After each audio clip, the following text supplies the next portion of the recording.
Amigos, para terminar o dia de hoje feliz, ou começar o dia de hoje, Salmo 143, versículo 9. O rei Davi orou assim: livra-me, Senhor, dos meus inimigos. Você tem alguém que quer fazer maldade com você?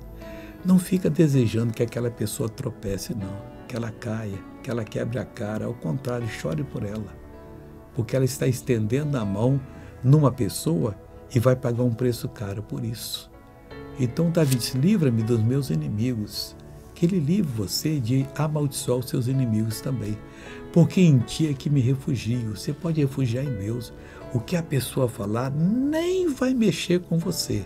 Você vai ser uma bênção para sempre, em nome de Jesus de Nazaré. Pode ter certeza que essa oração é feita de acordo, que foi feita por Davi e deve ser feita de acordo com a vontade de Deus. Deus quer lhe livrar e quer que você se refugie nele.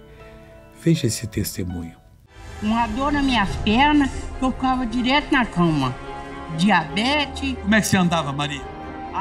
Andava assim. Agora anda normal, Maria? Glória a Deus. Vamos fazer uma oração agora? Pai, eu clamo por ti em favor dessa pessoa. E eu peço a tua ajuda, Pai. Eu vou abençoá-la agora.